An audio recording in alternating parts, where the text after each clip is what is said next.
پہلے میں تجھ پہ آقا درود بھیجوں. سبحان اللہ. اپنی زندہ دلی کا ثبوت ہے. اس طرح بات نہیں بنتی. جب بات نہ بنے ہم بات بنا لیتے ہیں. جب بات نہ بنے ہم بات بنا لیتے ہیں. نام تیرا لے کر محفل کو سجا لیتے ہیں. لفظ جب اشکوں کی صورت میں وضو کرتے ہیں ہم آقا تیری نعت بنا لیتے ہیں. طلوع شمس و قمر سے پہلے میں تجھ پہ آقا درود بھیجوں. ہر شام و سحر سے پہلے میں تجھ پہ آقا درود بھیجوں. سفر کا آغاز کروں جب میں میرے لب پر ہو نام تیرا. پلٹ کر آؤں گھر سے پہلے میں تجھ پہ آقا درود بھیجوں. رب کی بھیجی کتاب ہے تو. رب کی بھیجی کتاب ہے تو. میرا سارا نصاب ہے تو. حصول علم و ہنر سے پہلے میں تجھ پہ آقا درود بھیجوں. اب میں کتاب کے لیے دعوت سخن دیتا ہوں. جناب حضرت مولانا آسمان کا چمکتا ہوا ستارہ آواز بلبل تشریف لاتے ہیں. جناب حضرت مولانا اسامہ صدیق صاحب. السلام علیکم ورحمۃ اللہ وبرکاتہ. نحمدہ ونصلی علی رسولہ الکریم. بسم اللہ الرحمن الرحیم. افحسبتم انما خلقناکم عبثا وانکم الینا لا ترجعون. حضرات گرامی قدر، اللہ رب العزت نے اس دنیا کو بنایا ہے تو اس دنیا میں دو قسم کے لوگ رہتے ہیں. کچھ آخرت کے چاہنے والے اور کچھ دنیا کے چاہنے والے. کچھ آخرت کے لیے اپنا تن من دھن قربان کرنے والے اور کچھ آخرت کے لیے اپنا سب کچھ لٹا دینے والے. دو ہی قسم کے لوگ ہیں اور قیامت والے دن بھی دو ہی قسم کے لوگ ہوں گے. رسول کائنات نے دو راستے متعین کر دیے. اللہ تبارک و تعالیٰ نے قرآن پاک میں ارشاد فرما دیا کہ افحسبتم انما خلقناکم عبثا. او لوگوں، کیا تم نے یہ سمجھ لیا کہ ہم نے تمہیں بلا وجہ پیدا کیا؟ وانکم الینا لا ترجعون، اور تم ہماری طرف لوٹ کے نہیں آنے والے. لوگوں، نبی علیہ السلام کی کتنی ہی عظیم حدیث ہے. آقا فرماتے ہیں، اللہ کی قسم آج لوگ اس حدیث پہ عمل کر لیں تو زندگی بدل سکتی ہے. آقا فرماتے ہیں کہ لوگوں، اگر اس دنیا کی حقیقت اللہ رب العزت کے ہاں ایک مچھر کے پر کے برابر بھی ہوتی تو اللہ کسی کافر کو پانی بھی نہ دیتا. اور ہم کتنی ہی ذلیل اور بے حیثیت دنیا کے پیچھے بھاگتے ہیں. اللہ رب العزت ہمیں بارہا سمجھاتا ہے، کبھی ڈانٹ سے، کبھی پیار سے، کبھی کسی انداز سے. اللہ کیا فرماتا ہے؟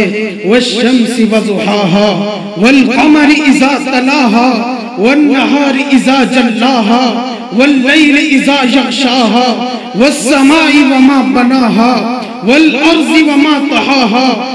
لوگوں، اللہ تمہیں اور مجھے سمجھانے کی خاطر 11 قسمیں کھا رہا ہے. اللہ قسم نہ بھی کھائے، اللہ کی بات سچی ہے. وَمَنْ أَصْدَقُ مِنَ اللَّهِ قِيلًا. اللہ قسم نہ بھی کھائے، اللہ کی بات میں کسی قسم کے شک اور شبے کی کوئی گنجائش موجود نہیں. لیکن اللہ تمہیں اور مجھے سمجھانے کی خاطر 11 قسمیں کھاتا ہے. کبھی سورج کی قسم، کبھی چاند کی قسم، کبھی زمین کی قسم، کبھی آسمان کی قسم. پھر 4 قسمیں اللہ اپنی کھاتا ہے. پھر اللہ کیا فرماتا ہے؟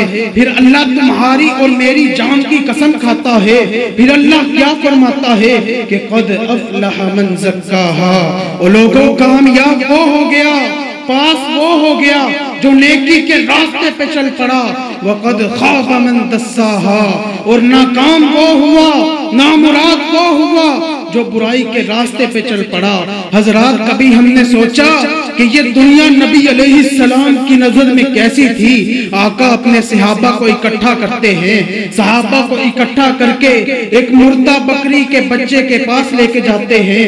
مردار، اس سے بڑی بدبو آ رہی ہوتی ہے. آقا اپنے جانثاروں کو پوچھتے ہیں، صحابہ تم میں سے کون سا شخص یہ پسند کرتا ہے کہ جسے یہ میں مردہ بکری کا بچہ 1 درہم میں بیچوں اور مجھ سے 1 درہم میں خرید لے؟ صحابہ کہتے اللہ کے نبی، یہ تو مردار ہے اور ویسے بھی اس کا کان کٹا ہوا ہے، اللہ کے نبی سے تو کوئی مفت میں بھی نہیں لے گا. آقا فرماتے ہیں صحابہ اللہ کی قسم تمہاری نظر میں یہ بکری کا بچہ اتنا حقیر ہے، اللہ کی نظر میں یہ دنیا اس بکری کے بچے سے بھی زیادہ حقیر ہے۔ اللہ الصمد، اللہ بے نیاز ہے۔ اور حضرات یہ دنیا آقا کی نظر میں کیسی تھی؟ مسجد نبوی ہے، آقا علیہ السلام سخت بھوک لگی ہوئی مسجد نبوی کی زمین پہ لیٹے ہوئے کروٹیں لے رہے ہیں، کبھی دائیں کبھی بائیں۔ اور لوگوں، محبت مصطفیٰ کانفرنس میں آنے والوں، اسلامی ریاست کا پہلا بادشاہ اور آدم و ابراہیم کا امام اور انبیاء کا امام آج بھوک کی وجہ سے مسجد نبوی کی زمین پہ کروٹیں لے رہا ہے۔ صحابہ آئے، اپنے پیارے نبی کو دیکھا، کہا آقا ہمیں بھی بھوک لگی ہوئی ہے، ہمیں بھی بھوک نے پریشان کیا ہوا، ہمیں بھی بھوک نے تنگ کیا ہوا۔ آقا اپنے صحابہ کو کہتے ہیں صحابہ تمہیں بھوک نے کتنے پریشان کیا ہوا، صحابہ تمہیں بھوک نے کتنا تنگ کیا ہوا۔ صحابہ اپنے کرتوں کو اوپر اٹھاتے ہیں اور نیفے کی جگہ پہ پتھر رکھا ہوا تاکہ پیٹ یہ محسوس کرے کہ پیٹ بھرا ہوا ہے۔ آقا نے اپنے جانثاروں کی طرف دیکھا، آقا نے اپنے پیارے صحابہ کی طرف دیکھا، کہا میرے صحابہ لا تحزن، غم نہ کرو۔ آقا نے اپنا کرتا اوپر اٹھایا اور اللہ کی قسم میرے نبی نے بھوک کی وجہ سے ایک نہیں بلکہ 2 پتھر رکھے۔ اور کیا صرف اسی پہ بس کیا، ایک مرتبہ بھوک بڑھ جاتی ہے، آقا مسجد سے باہر نکلتے ہیں، سامنے کیا دیکھا؟ ابو بکر و عمر کھڑے ہیں۔ ابو بکر و عمر کے چہروں پہ بھی بھوک کے اثرات موجود تھے۔ آقا ان کو کہتے ہیں ابو بکر و عمر آج ہماری دعوت ہے۔ ابو بکر و عمر کہتے ہیں اللہ کے نبی آج ہماری کس کی طرف دعوت ہے؟ اللہ کے نبی علیہ السلام ان کو پکڑ کے ابو ایوب انصاری کے گھر لے جاتے ہیں۔ ابو ایوب انصاری تیرے نصیب کے کیا کہنے، تیری قسمت کے کیا کہنے کہ کائنات کا سب سے معزز انسان آج تیرے گھر مہمان بن کے آیا ہے۔ ابو ایوب انصاری کو پتا چلتا ہے، جلدی سے ایک بکری کو ذبح کرتے ہیں اور نبی علیہ السلام کی خدمت اقدس میں 2 قسم کی ڈشیں تیار کر لیتے ہیں، ایک سالن شوربے والا اور دوسرا بھونا ہوا۔ آقا کے سامنے موجود ہے۔ اب نبی علیہ السلام کا طریقہ کیا ہے؟ کہا ابو ایوب اس میں سے کچھ میری بیٹی فاطمہ کے گھر دے آؤ۔ کئی دن ہو چکے ہیں میری بیٹی فاطمہ کے گھر چولہا بھی نہیں جلا۔ حضرات کئی دنوں کی بھوک ہے، سامنے کھانا موجود ہے۔ آقا علیہ السلام سورہ تکاثر کی آیات پڑھنا شروع کر دیتے ہیں کہ الہاکم التکاثر حتی زرتم المقابر کلا سوف تعلمون ثم کلا سوف تعلمون۔ اور کیا ہو گیا؟ مال و دولت کو جمع کر کر کے تم قبروں میں پہنچ چکے ہو۔ پھر جب آقا علیہ السلام اس آیت پہ پہنچے کہ ثم لتسألن یومئذ عن النعیم، آقا علیہ السلام ابو بکر و عمر کو مخاطب کر کے یہ بات کہتے ہیں کہ ابو بکر و عمر او کل قیامت کا دن ہوگا، یہی وہ 2 نعمتیں ہیں کہ جن کے بارے میں کل قیامت کے دن تم سے سوال کیا جائے گا۔ اللہ سے دعا ہے کہ اللہ رب العزت ہمیں عمل کی توفیق عطا فرمائے۔